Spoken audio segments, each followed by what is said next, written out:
Welcome to the 12th episode of the Minute Major Podcast of St. Louis.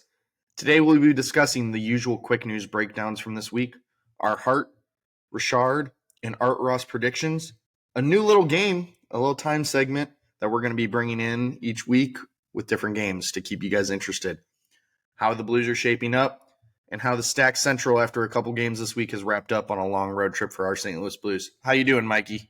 I am personally doing great. The Blues, not so great. Yikes, But yeah, everything's been going good. I just bought another jersey. Gonna put a little Dimitra on the back of it, RIP legend. Other than that, yeah, we're good. How are you? Oh, it's Friday. We're Yes. recording a little bit earlier this week. Busy weekend coming up. Getting to see the Detroit Lions in person for the first time. Big Lions fans, folk, I know. And then getting to see them play Green Bay in Wisconsin. So let's go Lions. Yeah, I honestly, let's go Lions from this party too. I like them a lot. Have fun, dude. It might be cold, but it's gonna be fun. It's like 50s and raining, so nothing like a first game in Lambeau while we just kick some butt. Snow would have been better. Rain kind of sucks. All right, I'll start us off. Quick news breakdown as always, folks. Let's start with Mr. Jake McCabe. Congrats to you. 5 years, $4.51 million average in Toronto. Good for him. Solid top four defenseman, very underrated. If you look at his metrics, he's solid. He's just one of those great stay-at-home defensemen. I want to give a big shout-out to San Jose. I thought we were going to ruin their entire year the way we had them start off at home with a comeback win in the third and then overtime, of course. But our roles kind of flipped. San Jose is up to 3 in a row. Great wins, too. They beat Utah in Utah on a comeback, and I forgot who else, but Toffoli scored 2 game-tying goals really late in the third in those 2 games. Good stuff from them. And then last game, Will Smith tucked his first 2 in the National Hockey League. So maybe the floodgates will open for him.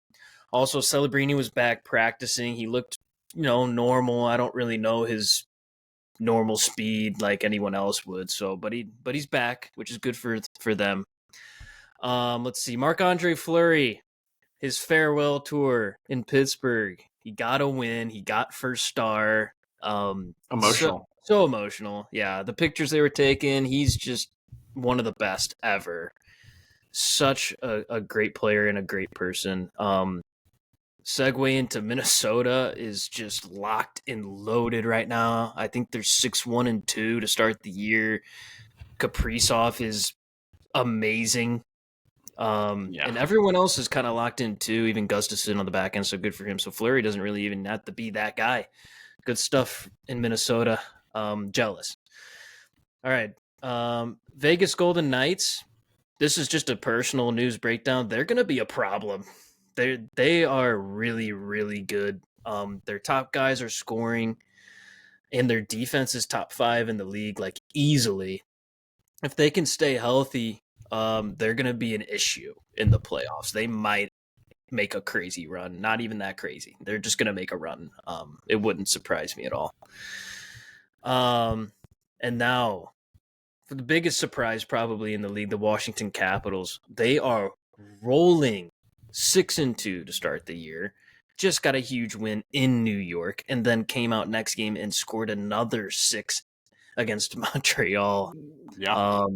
They're amazing. Second place in that Metro division, it looks like, with 14 points right now. So you only have the Devils are the only team in front of them, and they're tied with Carolina in second with 14 points. So unreal stuff from them. Damn. Ovechkin is starting to score. He's up to 5 now. Love it, even though they're empty netters. He's on pace to break the record. We'll see. He's got to keep the pace, though. That's going to be hard for him to do. But it is Ovechkin. He still drinks like diet. What does he drink? He drinks Dr. Pepper and Cokes on the bench. So he's still buzzing. And then lastly, Edmonton Oilers are kind of back in the mix. They got a few good wins. A big one in Nashville last night. Nashville is a mess right now. We'll get to them in a minute, but yeah, good for Edmonton with McDavid out. Draisaitl kind of stepping up and scoring big goals in Nashville. Big win. what's going on in Nashville. We'll answer those questions later. Okay. Let's get into the trophy predictions that we mentioned. The Hart, the Richard, and the Art Ross. That would be the MVP, the most goals and the most points in the league. So it's kind of a forward-heavy trophy talk that we're going to be doing here. But I'm going to give it over to you. Because you just put these in like 10 minutes ago. I'm excited to hear what you have to say. So. Yeah. All right. So trophy prediction. So starting off with the Hart, like we said, the MVP. I get a 50-50 kind of thing right now, but I think Cale Makar, I think, is the stud defenseman in the NHL. He's going to lead all defensemen in points. He's potentially going to win the best defensive player of the year. And I think he's going to play a vital role on Colorado being able to stay in this time of chaos and injuries. So, Cale Makar, I'm picking him. Close second, though, and I think the one that we're kind of tied up on, same, is Kirill Kaprizov. He's a stud. Can he do it a full season? That's my biggest question mark. I think we've seen Makar be able to do it for a full season. I just want to see Kirill the Thrill do this for a full season, lead the team, and step up. So I'll let Mikey tell you about his first for the MVP, and then we'll jump down to the Rocket Richard. But, Mikey, what are you thinking? I have Kaprizov as well. I just wanted to mention that Cale Makar is such a good pick. He is buzzing right now. I mean, his stats, he's pretty much leading the league in points. I think he's second in points. So he's up there with his buddy McKinnon and Rantanen and then, of course, Mark Stone, which is hilarious to me. But anyway, I think he will win the Norris. Oh, yeah, for sure. I don't want him to because he's a -7 right now to start the year. So defense is just not an option right now for Colorado. They need scoring, and they're getting it, and they're still 5-6. They're just so injury bug. But anyway, Cale Makar is a great pick. I have Kirill Kaprizov. I think he's up to, 16 to 18 points, so he's up there in the top now. He's sitting at 18 right now, so he is in third with your tie. You have a two-way tie for first. Mark Stone with 19 and Cale Makar with 19. So okay. He's right there. He'll probably pass him up here in the next couple days. I mean, the question for him was, is he a 100-point player? I think he might be a 120-point player. Mm-hmm. He is just at least a point per game with this guy. There's no question. He's a Russian rocket maniac. So we'll see what he does.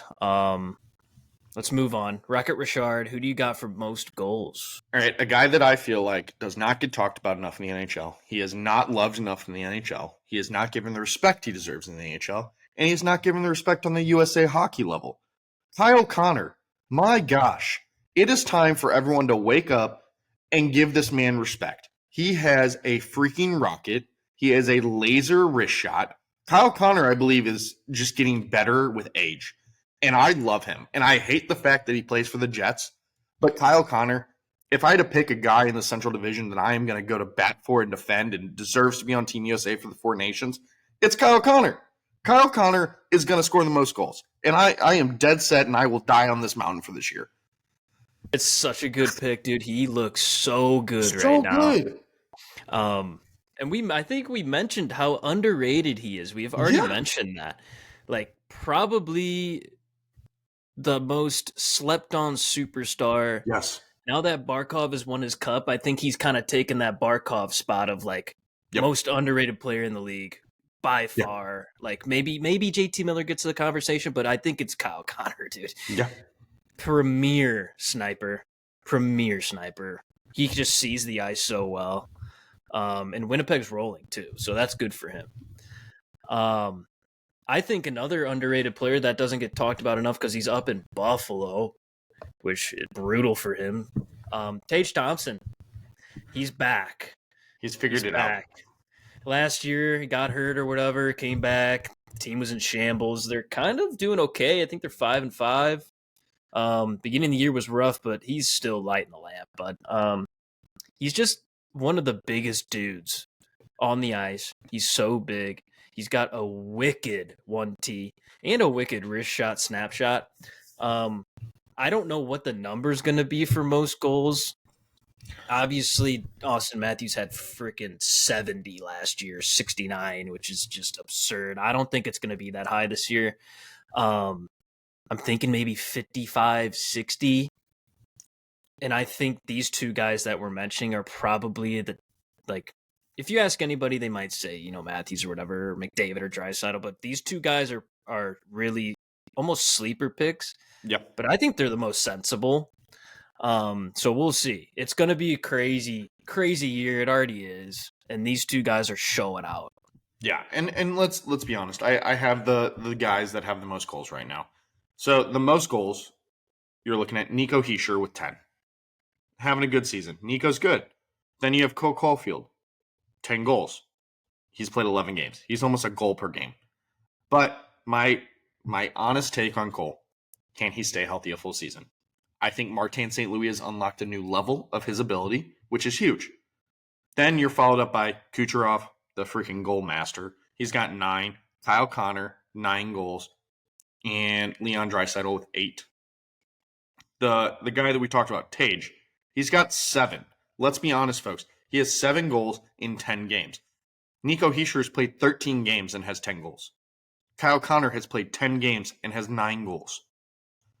So we are right there. You continue to give the opportunity to these guys. It's in their control. And both of these guys are not they haven't received the respect that they deserve, I would say. And I think a lot of it has to do with the teams they play on. Buffalo, I'm sorry, you guys just don't get the respect because you're just not a great team. Kyle Connor, we trash talked Winnipeg into the season. I will own it. I will own it to this day. He's bringing another level today, okay? He's only getting better, and I love it. So, good for Kyle Connor. Also, both of these are USA players, folks. USA is getting the firepower finally. 4 nations straight. I'm getting fired up now, but I'm pumped. So, it's great. Yeah, we'll be rooting for USA for sure, as we should. Yeah. It's going to be so much fun watching that. Okay. Let's move on to most points. Now, this one, usually it kind of ties in with the MVP. We both have someone we haven't mentioned yet. Yeah. I'll go first this time. This is probably the obvious pick, at least one of them. Nikita Kucherov, you mentioned him, dude. This guy is like one of the most skilled players I've ever seen. He is constantly in the mix. He is confident. He is smooth. He lays the body. He can pass, shoot, whatever. He's just an all-around great player. And in Tampa Bay, he's your superstar. He's a 150-point player. I don't know. I think last year he had 144. Not sure what your guy had that you have, but I think it's going to be around that same. Especially with McDavid having to miss 2 or 3 weeks of gameplay is brutal for his shot at these trophies. That's probably why we haven't mentioned him yet. And without McDavid, Draisaitl's points kind of go down too a little bit sometimes, at least I think so. But I think Nikita Kucherov, the Russian, this guy, absolute maniac. He's going to lead Tampa to possibly contending, and I think he gets over 150. I that's a safe bet. I think Nikita's a stud, and I think it's you're stupid if you bet against him, I've learned. So Nikita finds a way, and then he is a guy that in the playoffs, you want him on your team because he just finds a whole other level. So great pick. I can't argue with it. I did go in a little bit of a different direction, but another guy that was in that contention last year, Nathan McKinnon. I mean, let's be honest. Last year, 82 games, 51 goals, 89 points, or 89 assists, 140 points, and a plus 35. So let's be honest. I'm safe to say I think he can do another 140 points this year, at least. I'm thinking he's pushing 160 because I think he gets the assist marks up a little bit with Rantanen playing at the level he's playing. And I mean, I think he's at 50 goals again, and I think we're just going to see some more assists. The only drop-off I'm going to see is he's going to probably be a minus player still because they suck defensively. But Nathan McKinnon's a freak of nature. Let's be honest. He's not human. So I can't bet against him. I think he is another guy that will be right in that contention. If he doesn't win, I'm not going to be upset. I really don't like the Avs. But Nathan McKinnon, he's a stud. He finds another level, and he is carrying the Colorado Avalanche right now. Him, McCarr, and Rantanen are carrying the weight of 4 lines. So it's insane. Yeah, that just goes to show how good they are. Yeah. Nathan McKinnon is truly, like, I guess outside of McDavid and Kucherov, he's the best player I've watched live. You know, he's just so insane. It almost looks like he's like a bowling ball out there. Yeah. That has the skill of like every great player combined. Yeah. He's magnificent. I wouldn't be surprised if he's the winner. And I'm going to be honest here. Let's be honest. So Mark Stone probably needs to be an honorary mention. He is leading the league in points at 19 right now. As much as I hate Vegas and as much as I hate him because he is the epitome of, I'm injured, I need to be out, I got to go on LTIR, let's bring in 6 more players that we can. Yeah, he's good. He's really good. Yeah, and he is. He's always I think from day one we've said we're going to bring a St. Louis approach podcast, but we can't be unbiased in the way that the NHL, you got to give credit to the guys that are playing well. And Mark Stone, that line with Mark Stone, Eichel, Barbashev, it's a freaking powerhouse line. So Mark Stone, kudos. You are playing a hell of a season so far. So good. Honestly, by the way, good for Eichel. I don't think he's ever broke 90 points. I don't think he's ever gotten 100 points, and I think he might get it this year. He's lighting it up too. It's the curse of Buffalo, man. Once you are free of the purgatory of Buffalo, you go on and become this whole new level of a player. Yeah, once Tage Thompson figures it out up there, like when he's on the end of that deal, he's like, you know what? I'm done. I tried to give you a chance, Buffalo. You gave me 8 years and you didn't give me squat. Once he goes to a team that matters, that might be a huge problem. You might put 70 in the back of the net, but we'll see. Yeah, talking about Jack Eichel, I mean, all right, so most games he's ever played in a season was 81, and that was his rookie season in Buffalo in 15-16. Since then, we're at the 60 to 70 mark. Yeah, that's why. Highest point season, 68, and that was 23-24. Yeah, but he only played like 60 games. Yeah, he played 63 games. So he's a point per game player, but I think he can get to 100 this year if he stays fully healthy and if Mark Stone stays fully healthy. Because once Mark Stone gets injured, which we'll see. It happens every year. He's going to have to stop passing to a superstar player like him, and whoever fills in is going to have to fill the void, which will probably be Hurdle. We'll see. Yeah. I mean, in 10 seasons, though, like, it's crazy looking at some statistics on Eichel. He's played 10 seasons and only has 550 games. That is wild. 10 seasons, 550 games, 214 goals, 316 assists for 530 points. Yeah, he's a point per game guy. Just imagine if he never got hurt. Yeah. Or if Buffalo cared about him. I think that's the moral of the story, is that Buffalo, I don't understand what that ownership group does or management group does to take care of their players right now, because it's pitiful. I know. Well, it's the same owners as the Bills, right? So they're like a big football town. Like, the owners just don't care about the Sabres. They don't understand hockey. Well, true. And they just don't care. Yeah. Like, they're making all their money off the NFL anyway. But they have some of the greatest and best hockey fans up there in Buffalo. And even they get some Canadian fans, too. It's right on the dang border. There's some Toronto faithful that love Buffalo. Like, even Biz mentioned that. He goes, it was cheaper to go to Buffalo games. My dad and I would go. Yeah. So, he's kind of a Leaf Buffalo type of guy. It's so weird. Mm-hmm. It's so weird. Okay. We'll move on. Let's talk about the biggest surprises to start the year. We're about 10-ish games in. We're going to do a little like cream of the crop, good, bad, ugly. I'll start. I'm going to start at the top. Everyone knows. It just feels right to mention these guys' names. And honestly, there's a couple surprise ones in there too that I put in there. So Winnipeg 9-1, no explanation. Best team in the league right now. Dallas Stars 7-2. They're doing what they're doing. No surprise. And then there's Vegas, like I said, problem. they're figuring it out after last year. Their defense is so good. Florida, they're doing their thing, 7-3. Tampa Bay, they're doing their thing. We thought they might be they're lighting it up too, 7-3. They look good. Vasilevsky's back. And then the surprise we mentioned, the Capitals, 7-2. They're scoring at will. They're playing great defense, sneaky good trades by the GM. Great goalie tandem, 2 right-hand catching goalies, but they're doing well too. Yeah. What a surprise. I feel good about it. I love the Capitals. I've never had anything wrong with them. Back in like 2015 through 18, it was always us or the Capitals that people would pick to go to the Cup Finals. Remember that? We were like, oh, we're going to face Oshie again and Ovi in the finals. It's going to be so much fun. And then it never happened. But then the Capitals won, and then we won the next year. So it was kind of funny. But we thought we were both kind of in the same position of a retool. Well, Capitals are figuring it out, and we are not. Props to them. Ovi looks good. Dubois looks good. They're healthy. Michael. Yeah, they're healthy too. That's a huge part of it. Huge part of it. Okay.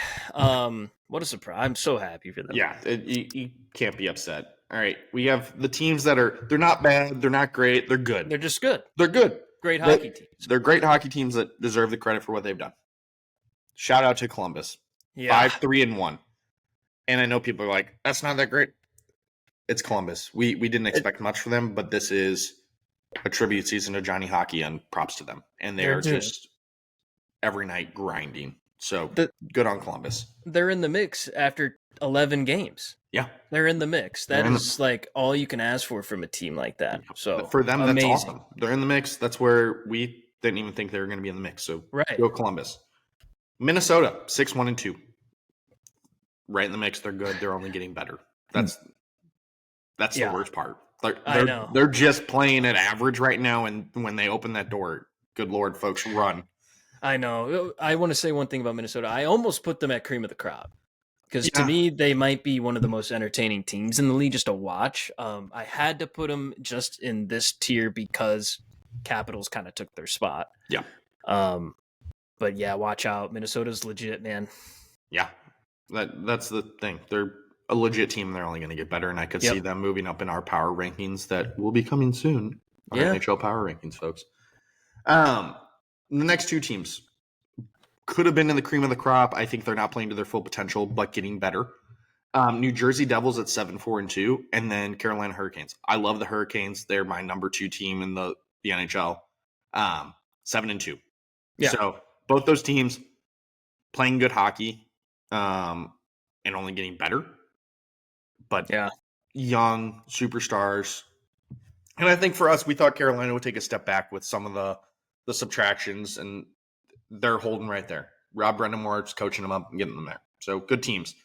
Next one, the last one of our good tier, per se. The New York Rangers, 6-2-1, entertaining team. One of the best goalies in the NHL, sitting in the crease for them. But there's not much to complain about. I think they are going to be screwed with contract situations coming up. So they're in this window of we got to win or figure it out now. Yeah. Because I think 2 to 3 years from now, I don't know where they're going to be because they're going to be stuck with some pretty bad contracts and then guys that are getting older. So New York, right in the mix. They're staying strong. They're going to be a playoff team. They'll figure it out. But all these good teams, I see all of them probably making the playoffs too. Oh, yeah. I think Columbus would be the only one that I think is probably a wild card team. Maybe. If they keep up this wonderful start they've had. I just don't know if they can keep that pace up for a full season. That's where they're almost in the same, like, they're us if we didn't try to retool this year. So we'll see. They're looking good. They got the power of Johnny right now, man. Like, he just does something. Yeah. What a legend, man. Okay, let's move to the bad. Now, the good and the cream of the crop, we could have mixed some of them. You can argue, whatever. Those 10 teams or whatever, 15 teams we mentioned are fantastic hockey teams. Those are almost playoff hockey teams, almost all of them. The bad now, you can argue again, it's early. Maybe they'll be good. Maybe they'll be the cream of the crop. But right now, they're bad. They're bad and they're injury plagued. That's the other thing, folks. So, like, we're going to talk about teams here that are good teams still when they're healthy. But right now, they just are depleted. So they're now in this category, and they're just stuck there right now until they figure it out. Right, and it happens to every hockey team. Sometimes it's the fact that they're expected to be good, and then they're kind of being meh. Mm-hmm. But again, it's 10 games. The panic button maybe next week, but right now, don't panic. Let's start. Let's see. Boston Bruins. On paper, great defense. Swayman. They have one line. Yeah. Offensively. And they aren't even doing anything. It's the fourth line that's producing for them. So it's just a backwards group right now. 4-6-1 to start the year. You don't like that as a Boston fan, especially after the fiasco of Swayman in the offseason. And he's not playing great. Not playing great. So Boston, man, these fans are gonna be pissed off if they continue to play like this. I've been on Boston hockey Twitter recently. Pete Blackburn and all those guys, they're kind of starting to not like it. So, yeah. Next one is Edmonton Oilers, which they're on a good trend now. They're 5-5-1. That is just not good enough for a team that was favored by like literally 98% of the analysts to win the Stanley Cup at the beginning of this year. They did this last year, though. This is what they did last year. They sucked. And then they came out and they made the Stanley Cup on a hot streak. But you can't keep doing that. Like, you can't keep doing it. Like we talked about today, the Blues miracle run is not a realistic thing continuously. That's why they call it a miracle. Yeah. That's why they call it a miracle. It shouldn't happen every year. Yeah. McDavid being hurt sucks. Draisaitl's stepping it up. Like I said, they won in Nashville last game, which Nashville sucks right now. But anyways, they're on a trend up, which is good for them. Kind of in the middle of the pack. So we'll see what they do after a few more games. Next one is our St. Louis Blues. Bad. Yeah. Like, especially this road trip was just bad. And we're really, really hurt. Yeah. Like, Matthew Joseph's out. Thomas is out for a while. Yep. Leddy's out, which people can argue that who cares, but I care. There's a few more, man. It's just not good right now. And the way we're playing, we're very hyper, like, judgmental of it because we watch them very closely, obviously. I'm sure that's how you feel about your own team. But it's just not good enough. It's just lack of effort. It's too many mistakes. The identity isn't there in certain places. Like, the goaltending's kind of streaky right now. We need everybody to lock it in and find their games, especially with the injuries we have. And we talked about this with those injuries. Yeah. I mean, 6 weeks is a long period of time to lose your best center in a team that is struggling to have any center depth whatsoever. The other thing is, yes, guys lock it in for those first few games, and we just came out on a tear. But it's a war of nutrition. Guys have to grind harder than they ever thought. You're expecting guys on your bottom six to step into top six roles. So they're plagued with injuries. And the other thing, like Mike and I were saying, it's still a retool. I know we came out, we're like, is this retool? Maybe the retool is shortened a little bit, but we are still in a retool, folks. The future of this team is relying on the outcome and development of the Jake Neighbors, the Philip Brobergs, and the Dylan Holloways. The youth. It's the tier below your Thomases, your Parekos, your Kyrus. Yes, we need a lot from them, and we're paying them, and the Buchneviches. But it's that second tier that is going to be the realistic future. And Jamie Rivers talked about it. Yes, you need your superstars to play well, but you need that next level to be able to step up and contribute, and they are. The Jake Neighbors and Dylan Holloways are carrying this team, and the Brobergs are showing that they can be potentially a top-line defenseman. So bear with us. It's going to be an up and down season. We talked about this, but injury bug, give it time. We're still in a retool. I'm mad, but I'm not mad at the same time kind of thing. It's more frustration. Like, you want to see Kyrou and Buchnevich literally do everything they possibly can to make plays happen, and it's just not happening. That's sad to see as a fan. The bottom six, I love them, man. I just love everything we needed. They actually want to play hockey the right way, especially the young guys, which is good, and it's good for the future. The way, if you look at it that way, everyone wants to win now. Everyone wants to win now, and if you're not, it's sad. Especially when Armstrong says we're trying to compete, and when you say that as a GM, your fans expect you to compete to win the whole thing. We'll see. Wild card team if we're in a wild card spot by like Thanksgiving, the 1st of December, we have a chance. If we're not looking good. Let's go to the other team in the Central that is just riddled with millions of injuries, the Colorado Avalanche. They're 5-6 as well. Very surprising start to their season. They started off like 0-4, then they won 4, now they're back to 5-6. Their whole team's a minus. They don't play any defense. Georgiev's brutal. Anunen's kind of doing okay. They brought up another goalie. They had a defender playing right wing on the 4th line last game. They're just in shambles right now, and they're still even. And it just goes to show how amazing their superstars are. They can carry a whole entire team by themselves. Just imagine if they make some good trades. I just want to shout out Casey Middlestat too. Bo Byram looks good in Buffalo. Obviously Colorado's idea was to score 1 million goals a game, and Middlestat's a point per game player right now. He looks great. And then of course Rantanen, McKinnon, Makar are literally all in the top like 5 for points in the league. We'll see. I don't expect them to do anything that bad. If people can come back and they can kind of find a stability to it, they'll probably make the playoffs, wild card 1, or they'll even be top 3 in the Central the way everyone else is playing. We'll see. It's kind of the Blues like wild card spot to lose right now. At least the Central is just kind of in shambles. We need to step it up, and Colorado's probably thinking the same way we are. Yeah, I think the biggest thing for them is I think they're going to have to make a decision here. If they're in contention, then go full-fledged. But if they're not, and you're looking at Rantanen, who they said, don't worry, we're going to have a contract done. Doesn't seem like that's getting done anytime soon. Trade deadline, you got to make a decision on him. I think he could bring you a haul in return. But the biggest thing is he's going to cost a lot to re-sign, and they're going to have to make some decisions on, do you spend all your money on your top 4 or 5 players on the full team, or you send them away to get some middle tier players that can help add that depth and help improve your team as a whole?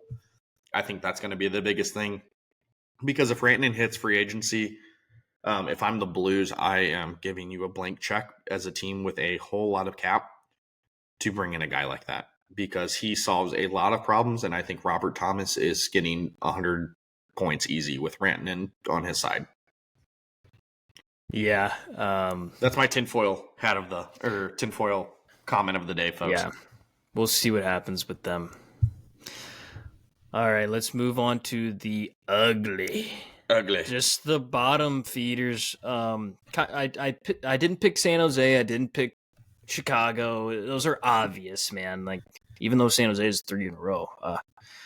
But no, we can't pick them. Just let them suck. You know? It's kind of the more surprising teams. Like, the ones where you're like, oh, they might fight for a spot, or, oh my God, they're going to be a contender, and they're not, and they're sucking. I'm going to start with the Islanders. They're 3-5-2. I'm surprised they don't have 6 overtime losses. But yeah, just not a good team. They're just like, they're giving up leads late. They're old. Duclair's hurt long term. Lou Lamoriello is waiving dudes he just signed to 7 years. Like, it's all over the place in Long Island. They got to figure it out. I think they just they're almost like a Pittsburgh. They took too long to move on. They still have some old guys. Like, why? Like, move on from Clutterbuck and whoever else it is. They're done, man. And it doesn't help that your captain, Anders Lee, is just not the same he was 4 years ago. Matt Matt Barzal isn't even really a goal scorer. He's an assist machine. He's like a Robert Thomas, so he doesn't even have anyone to pass to. It's just kind of all over the place for them. I'll move on to Pittsburgh. It's kind of a little segue. They're 4-7-1. They're just old too. Like it's the same situation. Erik Karlsson doesn't know how to play defense. For some reason, Malkin looked really good. I think he's still doing all right. He's kind of slowing down already. But can he stay healthy? He's all old. These teams with old guys, can you stay healthy? Crosby is the only one that seems to just be doing it, and like folks stoke up every ounce of Crosby play until he's gone. Crosby had the OT winner yesterday, which dirty. But that doesn't matter because Sidney Crosby's like arguably the best captain to ever play hockey. Yeah, and he's still doing a point per game, 100-point player. He's 38 and he's a 100-point player. Anyway, everyone else is just not good. Like they aren't built to win now. Dubas probably thought they were. He didn't really think that Chris Letang and Erik Karlsson don't know how to play D anymore. Ryan Graves is just struggle. Tristan Jarry just needs to go away forever. He got sent on a conditioning stint. And then I saw a video of him letting in one of the most cheese goals of the year in the AHL. So he's not ready, mentally or physically or whatever. He sucks. They can't run on Nedeljkovic and whoever the other is, you know. Yeah. Just not good for Pittsburgh. We'll see what they do with all these old guys next year. In Crosby's last year. Most likely. Maybe, unless he keeps signing a 2-year deal. Okay, and then this one I saved for the end because this is the team that should not be where they are because on paper they are like the best team in the Central, like low-key. Nashville Predators, everyone knows they're stacked, but they are playing horrendously together. Painful. They lost 5-1 to the Oilers yesterday at home. You should never let that happen without McDavid, especially. Like, where's the push? I don't hear anything good about any of the players. I'm sure, there's Phil Forsberg, probably playing well. I don't know what it is. I don't know if it's goaltending issues with Saros. I don't know if their defense is not moving. Or, obviously, they're not scoring goals. I think the identity, like you said a couple episodes ago, just needs to be found. There's might be too many new leaders in the locker room. We'll just figure it out. You're 10 games in now. If you haven't figured it out, it might be an issue. Yeah, I don't know. Might not be the team. They might not be able to bounce back. I don't know what to say because on paper, like we said, they should be good. And they locked guys into some long-term deals. So now you got to live with it, and it's not an easy way to get out of it. So either someone's going to be a casualty of a shitty team, and you got to figure it out from there, which I don't know who it is. I mean, you're older, you should be experienced, and clearly I don't know if Ryan O'Reilly's clicking as that leader in that locker room now with so much experience. So I don't know. I'm interested to see how this goes. Statistically, if a team is this bad in the beginning, they've dug themselves a hole, and I don't think they're going to be able to dig out of it. I know we're only 10 games in, like we keep saying, but the Blues also dug themselves a hole and were struggling to even make it in last year. Nashville might not make the playoffs, folks. And that is an electric city for hockey and is a fun city to see a game. Yes, Predators fans, you're annoying as hell, but you're passionate. I'll give it to you. You're passionate. So Nashville's got to figure it out, and I think they will, but I don't know if they will figure it out in time to fix their season. It's just going to be painful. And it's kind of similar to your St. Louis Cardinals. You go out and get veterans who are really good in their prime. Are these guys good now that they're older? Are you going to get the value of what you paid for them? I don't know. So we'll see what Nashville does. I can't really give you a great answer because I don't know the answer. Yeah. It's good for us. Yeah, it's saving the Blues in sheer fact that that's a spot that we thought was pretty secured, which gives the Blues a little bit of hope to figure it out and get healthy. So we're still in the mix.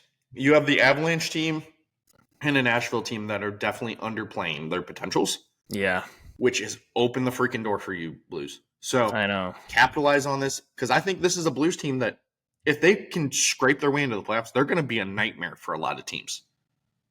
Because I think by then they should be healthy. They should have everyone back. They probably are adding at the deadline at that point.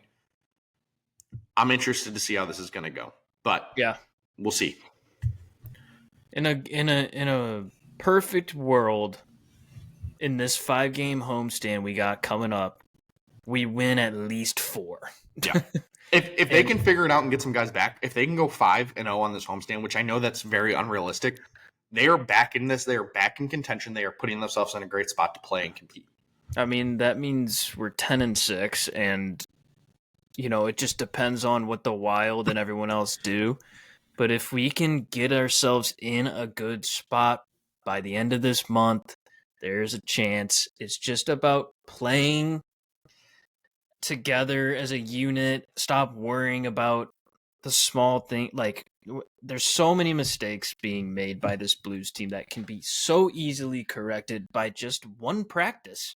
And they're trying. It seems like they're trying, but are they really? Like, who knows? Is Coach Bannister even saying the right things? We don't know. Yeah. We'll see. The power play isn't working. Fuck. Like, I don't want to curse as much. I'm sorry, but it's coming out right now. Like, flip and fix it. Yeah. Switch things up. Which he did. He did, and then they switched it up again. So we'll get into this. I don't want to talk too much about it to ruin it later on in the pod, but we'll get into it. I have a little. My buddy sent me a tweet about what they're rolling in practice today, so we'll let the fans know. Yep. Okay, let's do our little new game time segment. So I thought this would be fun because we don't do it at all. Yeah. We just talk about hockey. Get mad, get happy, get mad, get sad. Let's have some fun. We're gonna do a little overpaid, underpaid, or perfectly paid, kind of like the trends you see on the internet. Is it underrated, perfectly rated food? Blah, blah, blah. Well, it's the contracts now in the NHL. I'm gonna say 4 names to Josh. He'll do the same thing to me. He's gonna tell me if they're perfectly paid or underpaid, overpaid, whatever. Maybe talk about it, a little bit of his reasoning, and then we'll move on to the Blues. Yeah.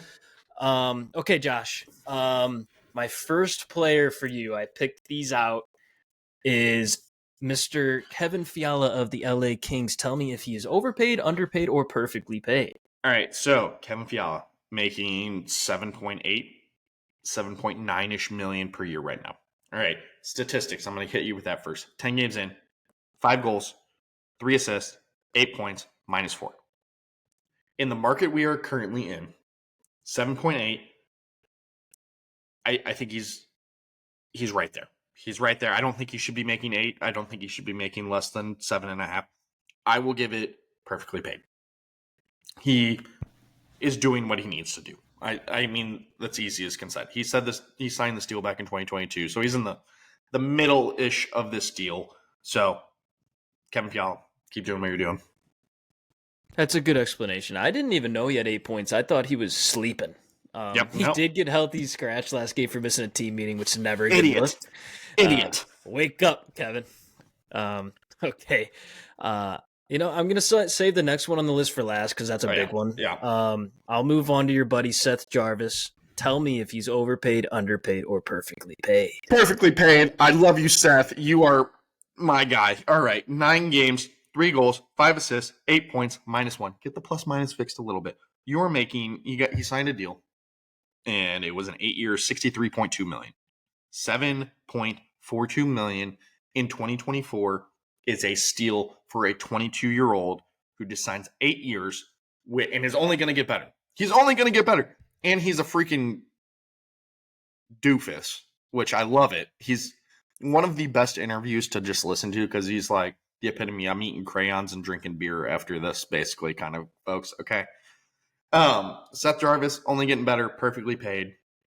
And by the end of this deal, I think it'll shift to an underpaid contract, but currently in this state, he earned the money after last season. So Seth Jarvis, perfectly paid. Great point. You know what? Dylan Guenther got signed to an 8-year deal around the same, and people were like, whoa. And then he comes out and is he was leading the league in goals after like 2 games. He had 5 and 2 or something crazy, Yeah. and I'm like, maybe a good deal. And that's the thing I think might be a little bit more trendy from GMs, because I think these young players that are forwards, especially centers, shout out Blues, we need them. Maybe you just lock them in young for 8 years, and if they pan out, that deal is a steal. But if they don't, then it might be an issue. So I don't know. It's a little risky play, but it could be a great play for teams like that, like the Hurricanes, who are going to start losing people to age. So it's a roll of the dice. It is. And let's be honest, the cap is only going to grow. It's only getting bigger. So if you're paying guys in the mid 7 range, that's huge when guys are getting paid 13, 14, 11.5 million dollars, like steals. And they're only going to get better. And by the time what's he going to be, 31-ish by the time he's finishing, he still can make a 4-year, maybe $9 million, $10 million deal. Depending on how he is, if he's a superstar. If he's a superstar. Right now, he's a point per game player, so good stuff from him. Okay, interesting one here, Mr. Cole Perfetti. Is he overpaid, underpaid, or perfectly paid? He signed a 2-year, $6.5 million deal, so he's making $3.25 million. All right, statistically, he's got 9 points in 10 games on a freaking stacked team. He's a +6, 3 goals, 6 assists. Okay, decent in the faceoff dot. Center depth. He's perfect. He's 22. It was a bridge deal. I had perfectly paid. Honestly, I feel like it may be underpaid. I think he's probably in the $4.5 million range to $5 million range for a guy that can play in your top 6 as a center. And if needs to be, play on your first line as a center if they deal with an injury bug. So, underpaid. I'm going to give him the underpaid. I know a lot of people are going to say it's right where he should be, and I think that's in the same realm that you're getting Jake Neighbors and a Cole Perfetti are right there. But the issue is he's a center who can win faceoffs and play a 2-way game. So underpaid, underappreciated, good on Winnipeg, and cool that he actually wanted to play in Winnipeg. So props to you, but you're 9-1, so hell, you're having a great season. Yeah, that's such a good point. I think that might have been the most underrated bridge deal of the year. Yes. Besides Jake Neighbors, I guess. Yeah. If you compare 4.5 to 5, I mean, Barbashev's in that number, and that dude's playing on the first line with Eichel and Stone. This kid might, if he really pans out, he might be able to get a steal of a contract from Winnipeg again. They might sign him to like a 6-year deal at $6 million, and he could be a top 6 forward. Like, he's a freaking point per game right now. Yeah. What another contract but it's the opposite. It's not like, okay, here's 8 years, we need you. It's like, okay, bridge deal. You said you want to be here, prove it. Yeah, and I then think he comes out. So there's that less risky take that is probably going to pan out for Winnipeg. Yeah, and for Winnipeg, it's a shut up and prove it kind of move because they've been burned before with Pierre-Luc Dubois. They gave him the bank, and then he was like, I don't like it here. I'm not playing good. I forgot how to play hockey. So I think Winnipeg's at that point where they have their guys that they know can compete, but they need that youth movement. Okay. Earn your spot. We'll pay you because we're going to have guys getting older, and they're going to be leaving. So just bridge it. Keep bridging until you got to give them the bank. So Cole Perfetti, underpaid probably for what he is right now. Yeah. And especially in a league where you're struggling to find centers that can be point producers and play 2-way games and stay healthy. So shout out to Winnipeg. All right. Here's your last one, the big one. Mr. Elias Peterson of Vancouver. Is he overpaid, underpaid, or perfectly paid? Overpaid. Yeah, $11.6 million per year. My gosh. What do you do? I mean, Vancouver, come on, guys. I don't think he's fitting in your system. He seems to not be playing to his potential, and he seems to be streaky like a Jordan Kyrou. He has 9 games played. He has 1 goal. He has 3 assists and 4 points for a whopping -3. Overpaid. I'm sorry. He's not playing good. He didn't play good in the playoffs when you needed him to show up. Like, overpaid. At this point, I mean, maybe he's a $7 million player, but they signed him for 8 years at this. Holy crap. I think you just screwed yourselves. So,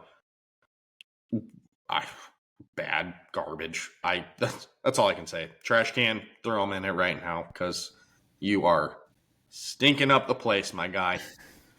Yeah, he's severely overpaid. He's a great hockey player.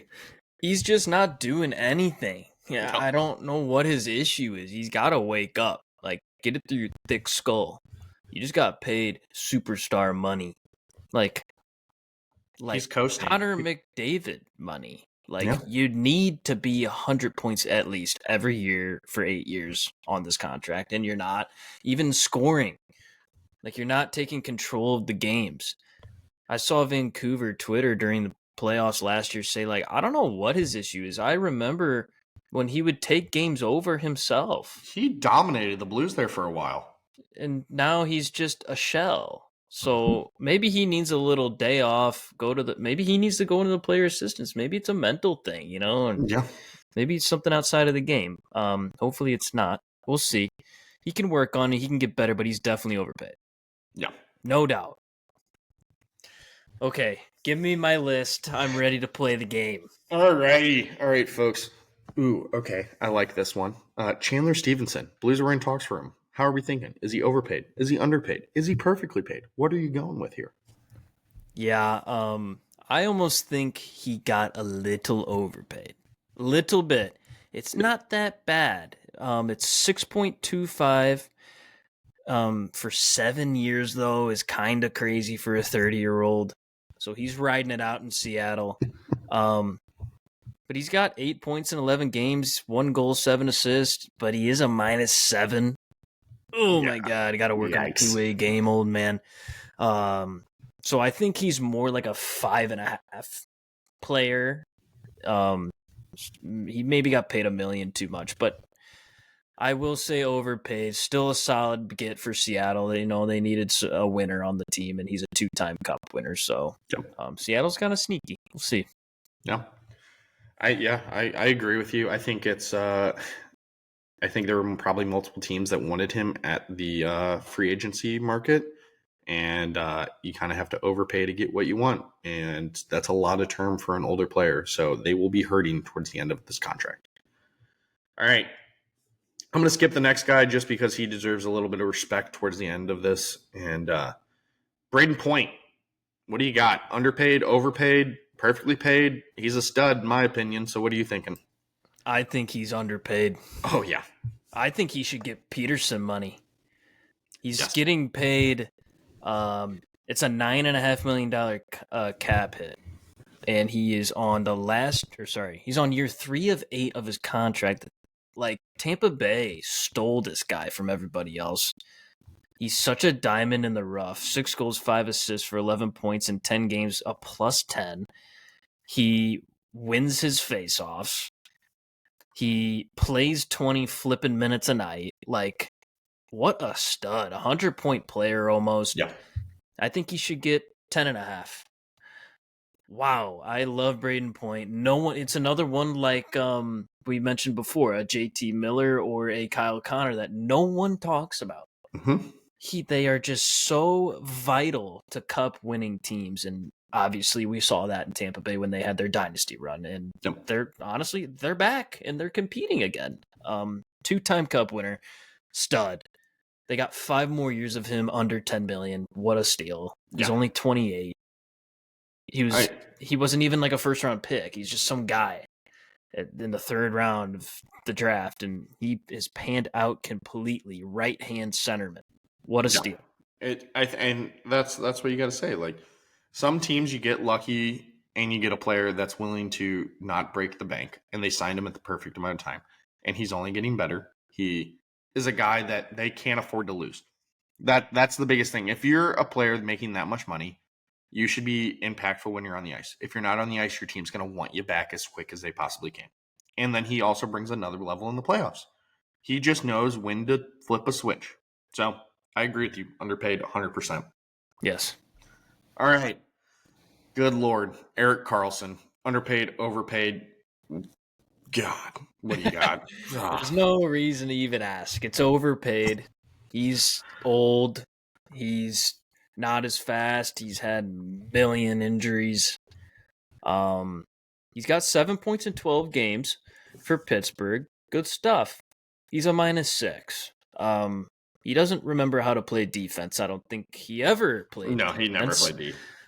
3-time Norris winner. I mean, legendary defenseman, just career-wise. Had 101 points in San Jose 2 years ago. Like, just absurd. He's only playing 22 minutes. He's just not the same guy. He's probably still hurt a little bit. Just Pittsburgh's where players go to finish out their career at this point. Severely overpaid at a $10 million cap hit. Right now, I think it's 11.5 actually, and he still has 2 more years of this 8-year deal that they kind of took off San Jose's hands. Not good. No. Dubas or whoever it was, silly play to get him in Pittsburgh. Just a waste. It was all Kyle Dubas. That was Kyle Dubas. Yeah. We'll see. He's definitely overpaid. And he's done. Like, he's your bottom pair defenseman on any team now. He should not be playing more than 18 minutes, 19, 20 minutes, maybe. No. Yeah, I mean, Erik Karlsson, I don't think he's been the guy since, like, those first couple of years in Ottawa where it was just like, Erik Karlsson is the man and he can carry your whole defense. Yeah. No. Yeah. Kyle Dubas, bro. You'll probably get fleeced at some point for some guy on your team by Doug Armstrong. I don't know what's going to be, but just wait this year, Blues fans. So, all right. I want to say one more thing about him. Yeah. I'm looking at the stats. So he won 3 Norris trophies. Let's see, 2011, 2015, and then, of course, the year he had 100 flipping points. 2011. Okay, he was actually a plus. Okay. The year he got 101 points, he was a -26. But San Jose was brutal. Okay, he was the 4 years in a row he was an all-star in Ottawa.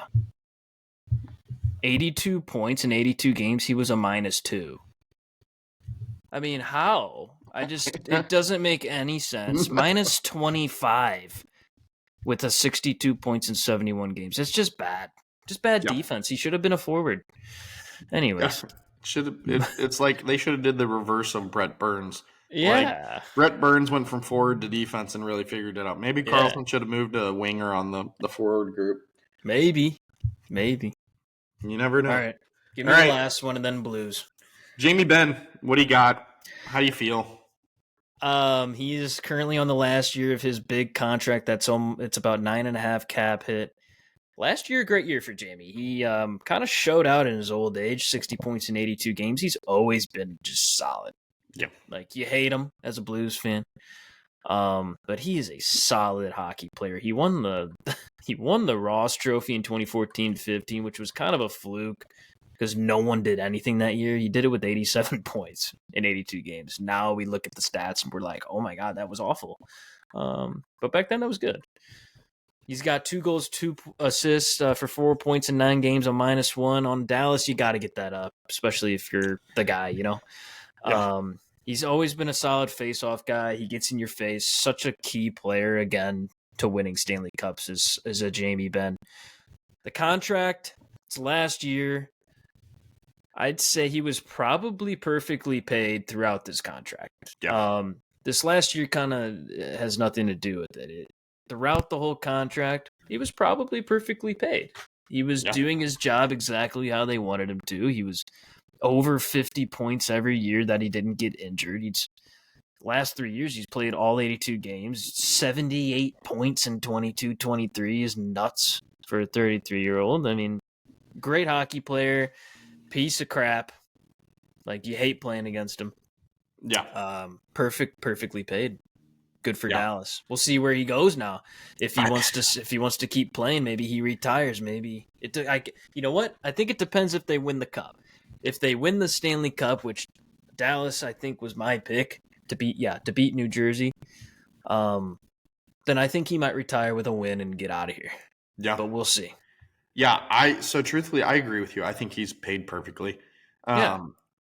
I would love to see him, like, he's a perfect locker room for guys for some of these middle tier teams that just need a little bump. Yeah. But that being said, I hope he finishes his whole career with Dallas. We don't see this anymore. I love the dedication to being a team. And let's be honest, he was a 5th round draft pick, folks. 5th round. Like, what more could you ask for? That's a steal. Yeah. And I mean, 911 points in 1,100, a little over 1,100 games. Like, everything you could have needed and more. And I hate him, but I love him at the same time. Like, you hate playing against him. It was like Steve Ott. I compare him to a Steve Ott. Stud, beast, great at faceoffs, great for what you need when he's on your team. But you hate playing against him, and he's going to make you pay for it. So, Jamie Benn, all the respect. I agree with you. If they win a cup, maybe he calls it. But I still think he has gas in the tank. He's like a Joe Pavelski that can keep going and is like the fountain of youth and like a Suter. Like, I don't get it. Like, it's a different generation of hockey player that just knows how to play. And he's one of the dying breed of that power forward group. And I just don't see that power forward group where he's big bodied, heavy on the puck, will punch you in the mouth, and has the skill. So, it all around great contract, great guy. Looking forward to seeing what he does after this season.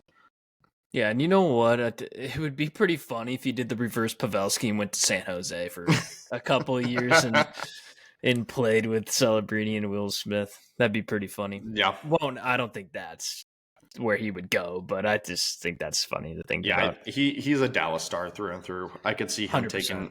taking a cheap deal to stay there to help them continue to win and stay in a window. So, yeah. I mean, honestly, he only plays 14, 15 minutes a night. Just stick him on the fourth line until he's 40. Yeah. Just give him a 2-3 year deal at $4 or $5 million and run with it, baby. I agree. We'll see. All right. Talking Let's about get our into Blues. This is going to make us angry.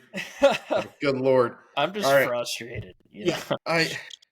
In retrospect, we talked about this team, and they're in a retool still, folks. So, got to give a little grace. We're losing our identity a little bit. I don't think they'll self-correct. I mean, we're not in a complete downward spiral. We've lost 3 in a row now. So, eek. But injury bug. So, all right. Blues versus your Ottawa Senators. Our worst game of the season. I think every team, though, has had it. All of these, middle tier group has had one of these games. So, goals scored by Kachuk, Stutzel, Gaudette, which is a little punch in the mouth because you had him in your system last year. He led the league in AHL goals. Couldn't figure it out with us. He had 2 goals. And then your St. Louis Blues, Holloway with a power play goal. Thank the Lord. On a one-timer where it was the perfect back skate. Go to that area, no one's paying attention for you, and you put it in the back of the net. Yeah.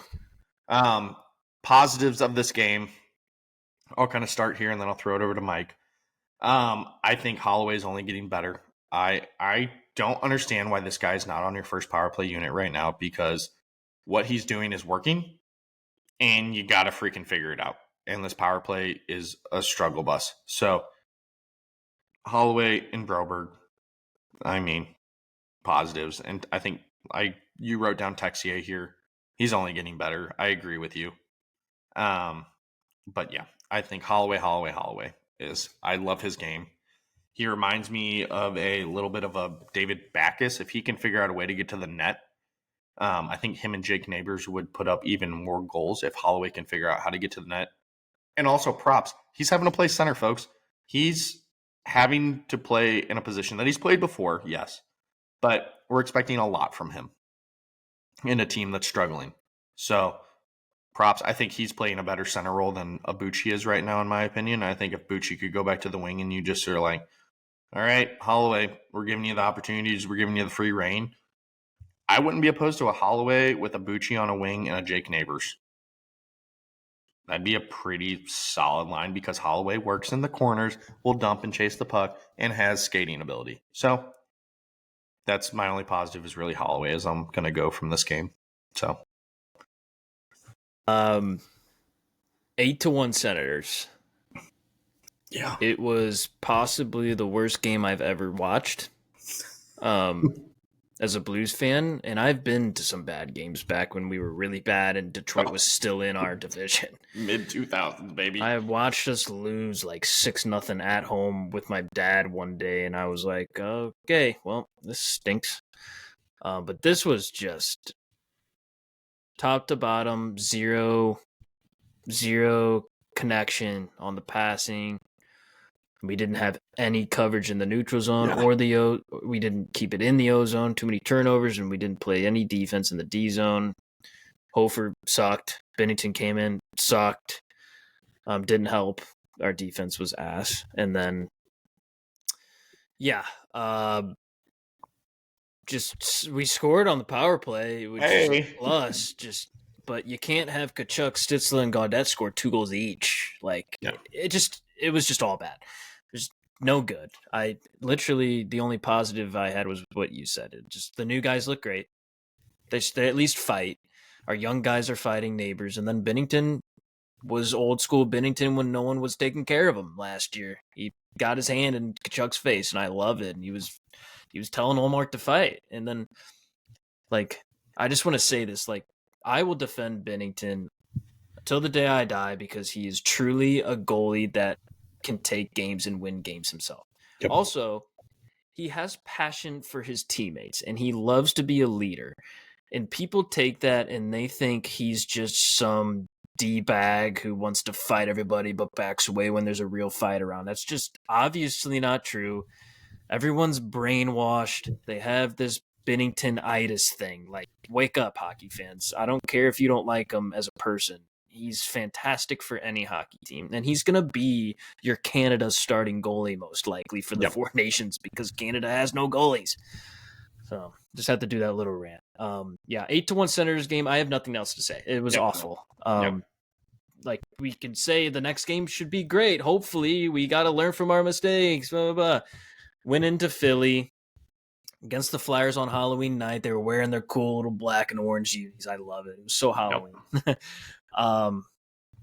We lost 2-1. It was a way better game though. I watched it. We actually played okay. Not good enough still, obviously. The goals were Hathaway's first from Pelling and Sealer, and then Walker tied it kind of late in the third off a nice play by Broberg, of course.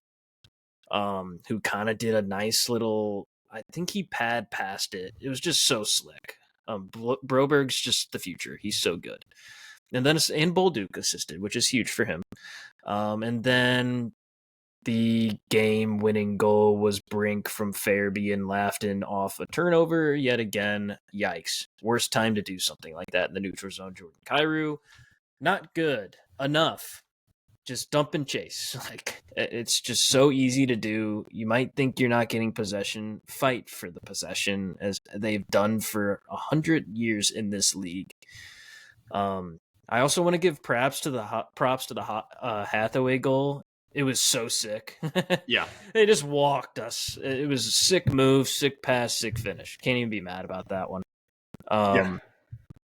Positives, I wrote down just a couple. Just overall better. We hit hard. We had 24 hits. I think the Flyers only had 9, which is crazy for a Torch team. Got our chances. We controlled a lot of the possession. We actually had some zone time. Point shots were solid. Bennington looked good. Just mistakes. And cannot keep making mistakes in the neutral zone and then have it spiral into more mistakes without the puck. I cannot believe Kyrou made the play he did. It was so silly. Just being cute in the neutral zone at center ice, losing it. Okay, not good. I said that to the TV. I said, not good. I watched the defense. Where are you? Parayko was in a spot to make a play, and didn't happen. And this is the first time I really have anything bad to say about Suter, besides for the fact that he didn't take a shot a couple games ago when he was right in the area to just put the puck on net. Right. Suter got beat. Oh, yeah. He got beat. And yes, Suter is not the fastest, but that man can carve you up with a hockey stick still, and they allow him to because he's 39 and been in the NHL since the prehistoric dinosaur age. Suter just got beat, and he misplayed the stick, and he would be probably the first to own that he screwed up. But I'm sorry, Kyrou with a piss poor effort to get back. Like, at that point, I don't usually tell players to make a penalty call, but I would have rather have seen him trip, take the legs out, do something. Yeah. Like, at this point, it's a 1-1 game. I'll roll the dice on a power play against Philly that's not really clicking right now either. Yes. And live to fight another day. Take this game to overtime, get a point, get something, save the road trip. But bad. Kyrou, has not proven to me that he's better at this point. And I was all about supporting him, and I know he's a streaky player, and I don't understand him. He is a baby in a lot of ways, and I don't know. And I saw this on Twitter. I was like, maybe we need to make the kid cry again for him to play some better hockey like we did last year. But you're getting paid money to produce. And yes, he hit 2 goalposts. He hit in a series of a couple minutes. Yeah. And I don't know. I'm trying to be this neutral fan, and I'm trying not to just be like, you suck. But gosh darn, come on. Yeah. Like, you gotta figure it out. Like, I don't know. Yeah, and he's not the only guy. Like, obviously, Buchnevich is off right now too. Yeah. And so is Shen, and so is a couple other guys. Like, it's not just Jordan Kyrou. It's just I said this before we even recorded. When your superstar player that you're paying the most on the team isn't even scoring like as good as he can and making dumb decisions, it's just frustrating. Like, yeah. Robert Thomas, we gave him a rough time the game before he got hurt. Like, we were like, dude, wake up. You're making stupid plays. Like, you're better than this. He came out, got 2 assists in that game, and then got hurt, of course, which stinks. But he woke up. It was like, oh my God, Robert Thomas is back. He's a 100-point player. Just that the couple games he just let go of it. Like, it's almost like Jordan Kyrou sees the paycheck. He's like, I guess I'm doing my job.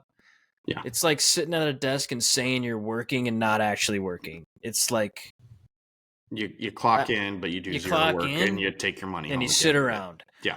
Now, I don't know how he actually is as a person. I'm sure he's fine, whatever. Who knows? I personally think he's a prima donna. I think he's a princess. I think he is Mitch Marner. I think he is William Nylander. I think he is those pretty boys. Now, obviously, William Nylander and Mitch Marner are better. And I think if I'm picking between a Kyrou and a Nylander, I'm picking Nylander because at least I think Nylander plays pissed off. At least will scream at his teammates to get their heads out of their butt. Kyrou just folds into the fetal position and cries because he thinks the world's against him. Okay. There's the frustration. This is all frustration, I promise, fans. I don't know. I don't think Jordan Kyrou is anything less than a great hockey player. He is 82 points in 82 games hockey player. Yep. He can score 40. Obviously, he can pass. It's just the decision-making needs to grow up. It needs to stop being East Coast League, Swiss League, OHL, AHL, cute stuff. We're in the NHL, and we've said this a million times. You gotta play the hard way. Yeah. You gotta play the old school way. You gotta defend. You just gotta make smart plays, and decision making is probably the number one reason we're 5-6 and not like 7-3. 7-4, whatever.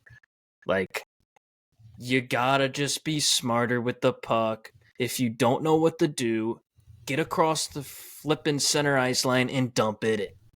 You see it on our fourth line. Torpchenko is the epitome of dump and chase, and he goes and fights for it. And even if you don't win the battle, at least you got the fans saying, you know what, this guy just fought his butt off for that 30-second shift. Good stuff.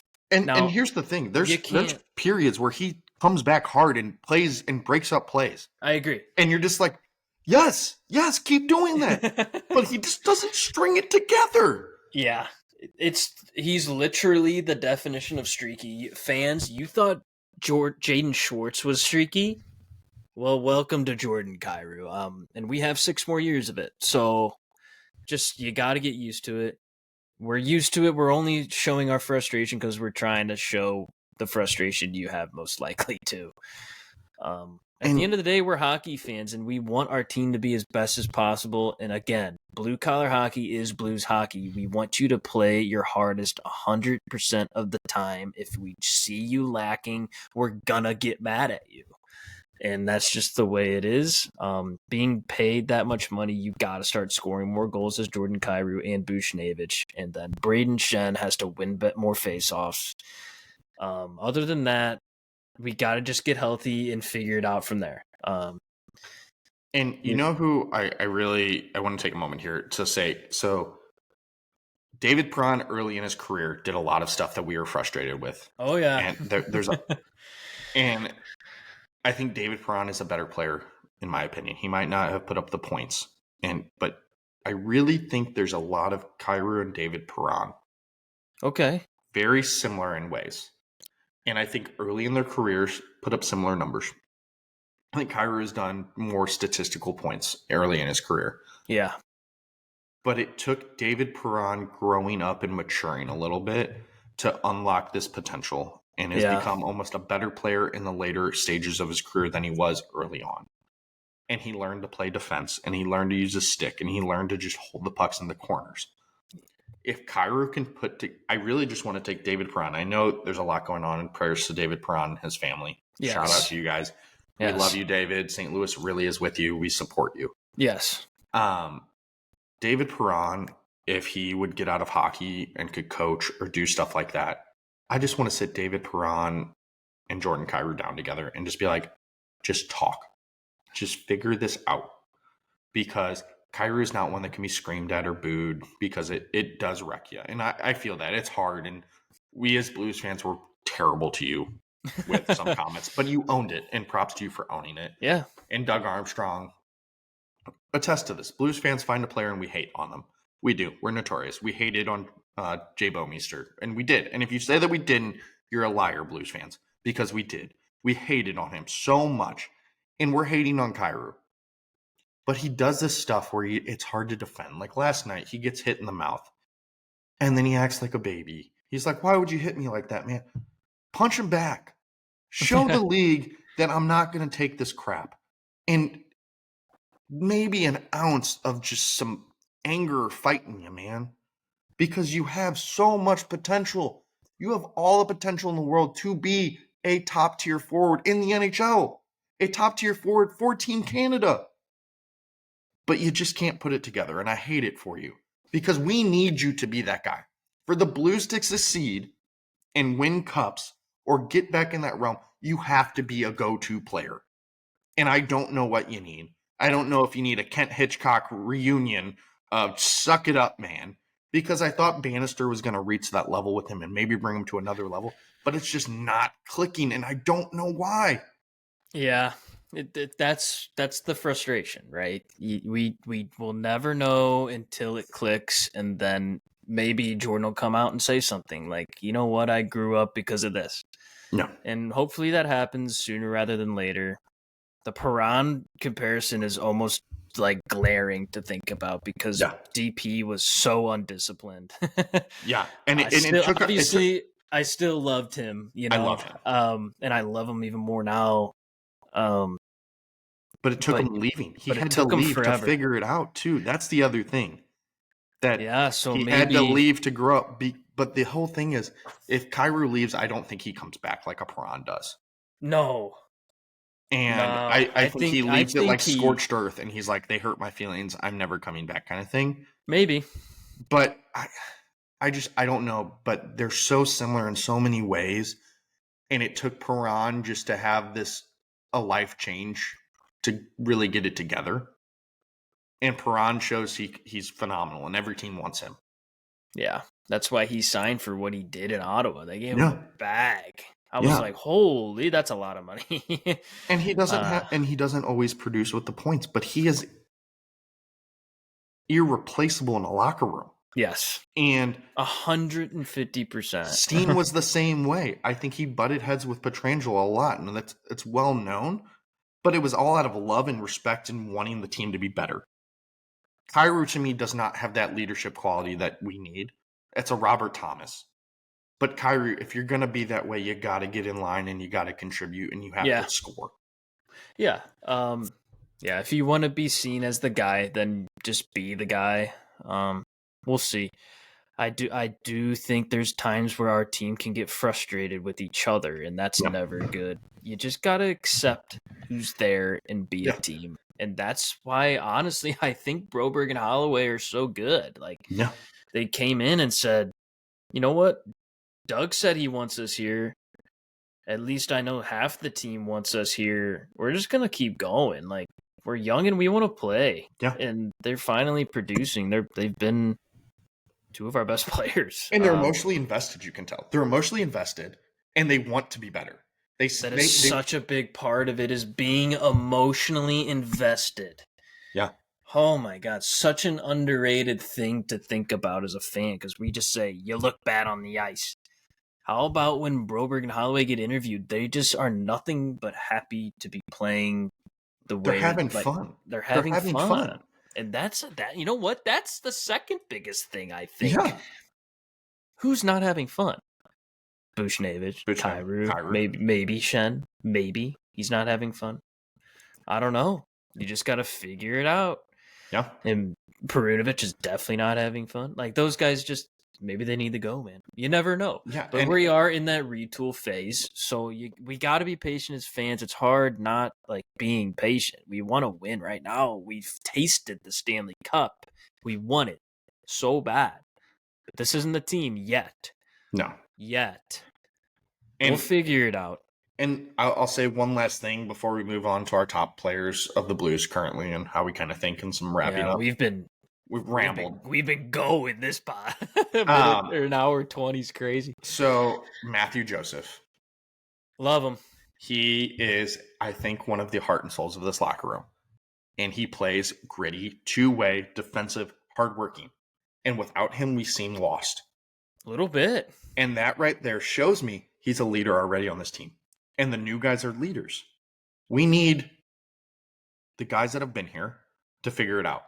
And I think that's the issue, is that the culture of those older guys, we're still trying to break it down from the bad culture we had. The new guys are bringing a new wave of culture. And the other thing is, we have to make a decision. If Kyrou isn't not a benefit to this locker room, you can't have him affect the Otto Stenbergs, the Dvorskys, the Jimmy Snuggaroos. Like, Jimmy is going to be a streaky player, folks. Like, he's not going to come in and be like this 90-point player immediately. He's going to be streaky like a Kyrou, but you need him to have a mentality that he wants to be here. He wants to be a Blue. He wants to contribute. Kyrou, it's hard, and I'm questioning that some days because I don't know. That's a really good point, buddy. It almost seems like he doesn't want to be a St. Louis Blue. Yes. And that's okay. Yeah. Like, we're a blue-collar city. We want you to work. Then just tell us. Like, obviously the money's great. You got the money. You stole it from us, I guess. But if you don't want to be here, buddy, just go. Like, we'll trade you off. You're still worth a lot of money. You're still worth a lot of value. We'll trade you for a pick and a center. Yeah. You know, like, we'll trade you for a young center and a pick, and you can go play with you know who or whatever. We can go play with Bedard, go play with Celebrini, go play with whoever, man. I don't care. Like, No. And I the just other, want you to do what you can, and yeah, that is score 40 goals. You yeah. can do it. You were And close last year. You played fine last year. You picked it up after we screamed our head off at you and booed you last year. sure. And Just here's play with that same grit and mentality. I agree. Yeah, because we're not at a point where you got to grow up, man. You're in your mid-20s. Mid-20s in hockey is Facts. when you're supposed to be on I shit. I still want to be a kid too, but I've grown up and I don't want to be. I don't want to. I don't want to work a 9 to 5. No. I don't want to pay a mortgage. I don't want to do this and that, but I do it anyway. Yeah, Because you have to. yeah. And we look at younger players around the league. Seth Jarvis, you would not know he's 22. Facts. Jake He looks Neighbors 40. is young, but he plays like a seasoned veteran Right. who is interested in being here and wants the best for the city. Right. And I'm sorry, Alexander Steen is going to want a team of guys that want to be here, want to play, want to grow, want to win championships. So you either figure it out, or I'm sorry, the train's coming and Steen's not going to keep you on it. I hope so. I hope Steen takes the reins and does what's right. I don't think he should, or does what's right for the team. Doesn't do what's right, like, in his heart. You know, like, And here's sometimes you got to make crappy business decisions. Obviously, Doug Armstrong's done it in the past 3 years. He's gotten rid of literally everybody that's won a Stanley Cup here. So, and he had to, in his head, he had to make the next step to keep competing in the long run. Part of his plans being executed. Maybe he messed up on one or two things. Sure. Let's hope Steen looks at the team and says, he should just sit everybody down and say, do you want to be here? Yeah. Do you want to win a Stanley Cup in a St. Louis Blues jersey? Or do you want to go somewhere else? Just let me know. Yeah. I'm completely open. Because, I think that's what needs to happen. Because right now, guys, you have to realize Kyrou still is in a window where you can trade him. But next year, and coming of his age, he, by the player association and different deals within his contract, he has a no move clause. He has a no trade clause or a limited no trade clause. So we have the control right now as the ownership and the GM group and the management group. He does not have the control. Here in the next couple of years, he will have more power. So you got to make up your mind, my guy, because we need centers. We need some guys that can score on the wing, or give me 2 prospects that are higher end that can contribute to this team going forward. Because there are guys that are coming that will take your spot. Jimmy Snuggerud is very similar in a way of who you are, Jordan Kyrou. Jimmy Snuggerud will take your spot. Otto Stenberg is coming and will play center for this team in the future. Jekko is playing great in the minors. Stoncil is playing great in the minors. Will they transition to the NHL as well? I don't know. But there are guys that are waiting who want your spot. So it is your time to make this decision, Kyrou. Who are you? Who do you want to be? And what are you going to do for this team? Okay? It's simple as that. All right. Before I keep rambling, we'll jump to our top 3 Blues players. Fans, if you've stuck around this long, just know that this is all passion, man. Like, it's a longer episode because we can't stop, because we love this so much.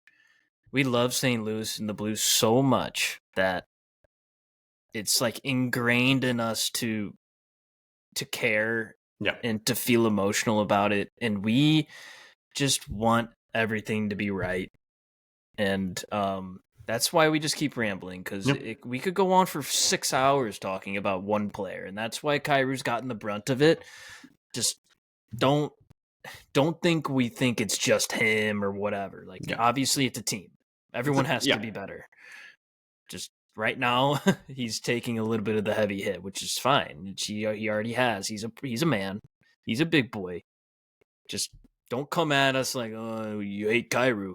I don't know. Do we? We never said we did. So, anyways, okay. Move on. Top 3 Blues players so far this year. I agree with everything you put down. So so I will start with our honorary mentions. We have 3 players that we think are outstanding for this team right now. We have 2 players, and I think there's a third I'll probably add in here that Mike's probably not aware of just yet. So Colton Parayko. Solid. Not bad, not great. Yeah. He's doing what you need. I don't think we realize if he wasn't in this lineup, it would be even worse, guys. So It'd be so bad. Colton Parayko, we love you. You're doing what you need to do. I'm giving you like a B+ of a grade right now. Sure. B+. Okay. Robert Thomas, we needed more from you. You got hurt. It sucks. I'll probably give you a B or a B- right now. You're still a point per game, and clearly without him, we are not a good team. Okay. Facts. Factual right there. Third guy that I will say who has stepped up, really been a leader in my opinion on this team, Justin Falk. You're Such playing a great pick. great guy. And I was angry with you last year because we know you can be a dominant defensive player on this team. You were dominant in Carolina. You were dominant when you came over here, and you were put in a weird position coming in with Pietrangelo still here and you coming in. I get it. But you have been everything you need to be with Broberg this year and everything we needed on the power play. As much as our power play is not scoring, he is taking shots. And the lineups, like you said, I looked at them, very interested at this first power play group now. Yeah. All right. Jumping to our top three, starting from the bottom up. Our third spot, Dylan Holloway. You're doing everything. You are tied for first on the team with power play or with goals. You are contributing on the power play. You're playing nitty-gritty games, and you're getting rewarded with this new lineup that is at practice today. So keep doing what you're doing. Number 2, Jake Neighbors, fresh off a contract extension, still grinding, also tied for first on this team in goals with 4, I believe is what we're at right now. So keep doing what you're doing. You're a leader. I really think you are the next captain on the St. Louis Blues team over Robert Thomas, and I hate saying that. I didn't think I'd say that. But you are the next captain once Schenner's gone, or if Shen gets to a point where they hand it over to a young guy that's going to be here for. I hope you are like a Jamie Benn is to the Dallas Stars. You are here, you stay here long term, and you retire here. You are the epitome of St. Louis, and I love it. All right, number 1 guy, and like we talked about, has some high praise from some very phenomenal players, former players, coaches, sons, everything. And I'll let you talk about that. But Broberg, number 1 pick. You are contributing everywhere on the ice. You are one of the fast, cleanest, and precise skaters I've seen in Blues history, in my opinion. And we've had some good skaters. But you're clean and smart. And I love you. And yes, you've started to be affected on some even strength goals, but I think that's the struggles of this team. I think, Broberg, you are the cornerstone of our defense going forward, and you will get paid for it. Don't you worry. This deal, everyone was saying you're overpaid right now. You're massively underpaid. He's about to get double that. He could be in the $6 million still low, in my opinion. I think you're close to the $9 million a year, and I would love an 8x9 deal. Sure. I'm in, dude. If you play this full season and you contribute and you start playing more ice time, $9 million for 8 years, I think that's a great deal, or 9.5. You are the number 1 defenseman on this team. And if you can find a way for him to play with Parayko, there you go. Because you have guys that can play in that second pairing with Adam Jekko, or not Jekko, Jurkic, who we drafted. You have Theo Lindstein, who can play on that second pair and be puck-moving two-way defenseman. There are guys that can play that bottom 4 pairs. Broberg, you have to be a number 1 guy for us. And I believe you have the ability. And Mike, Spitting Chicklets talked about this, and I know you brought this up. Yeah. Chicklets boys pretty much just said that he's playing out of his mind, and Edmonton is stupid. Yeah. Pretty much for letting a dude like this go. He was praised. And not just like, he's going to be good. No, he was praised by Paul Coffey. Yeah. Legend NHL player. Legend just in Edmonton. He said, this guy's a real deal. He's next, but he's going to be great. He's a superstar, is what Paul Coffey said. He is a growing, blossoming superstar. So, and Doug Armstrong's not dumb, guys. No. Like, this guy's quite possibly the best GM in the league. Yep. And we've said this before. It's why he's always the GM of Canada. He's not dumb. He's going to make the right decision, at least in his eyes. And he doesn't care what people think of him. I'm just hoping Alex Steen's the same way, and I think he will be. And I think this team is going to be really freaking good soon. Just right now, it's question marks because of a few guys. And your superstars playing to their caliber and injuries and blah, blah, blah, blah, blah, with more excuses. We'll see. Broberg, yes, dude. You will be selling the most jerseys in this city when you sign that big deal. That number 6 is going to be a big, big deal in this city. Yep. Jake Neighbors, too. He already gets jersey sales. This guy, easily an assistant captain. Easily. Captain wouldn't surprise me either. No. And then Dylan Holloway has been fantastic, too. Yeah. Just great player. Sneaky pickups by Doug Armstrong. Cheap right now. And hopefully we'll extend them for 8 years, both of them. Yep. And Neighbors. All 3 of these guys. Hopefully they get extended for 8 years, get paid what they want, stay here, and literally build this thing from almost the ground up. I feel great with that foundation. I do too. It's going to be so slept on. The new core, truthfully, I don't think is getting talked about enough. Your original core right now is Colton Preco, Justin Falk, Robert Thomas, Jordan Kyrou, Shen, like Benny as well. Benner as well. But that second tier core that we've talked about of Broberg, Neighbors, Holloway, Hofer, like those 4 right there, I will say right now, and I'll go to the extent of Bolduc. I think Bolduc's a little bit below that tier of that solid core, but Bolduc is going to be a player, guys. It's baby steps. He's getting forced into a situation where he's got to grow up and be a big boy quicker. That second core is going to be the core that gets you another cup. I can truthfully say that I believe this team will be competing for a cup within the next 3 years. And that window will be wide open for 5 years at least. And I think that you could talk to a lot of people around the league that Kevin Weeks really talks about this team, that they're slept on and underappreciated. And that's not just us as Blues fans going, well, he just said this. No. You can look up the video. Kevin Weeks talks about this team and appreciates them. And that's why I love Kevin Weeks. He talks about the teams that don't get appreciated enough. So, to wrap it all up in a lovely bow, folks, we've been on a struggle train here. We're still in a retool.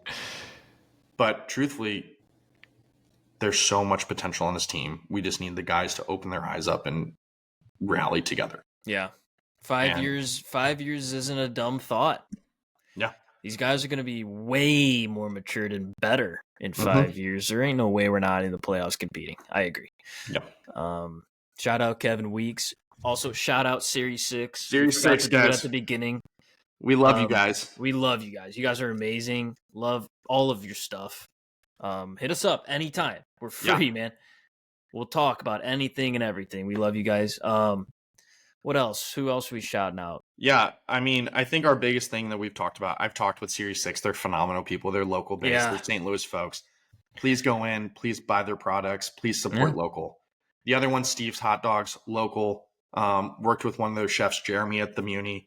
Fantastic guy. Mm-hmm. They have a lot of great stuff too, folks. Support them locally. Yeah. And then our last one I want to wrap up, and this is Mike's uncle's place. Joe Fozzie's on the Hill. Love it. Go in, get a nice little lunch. Great place to go. I think it's slept on the Hill.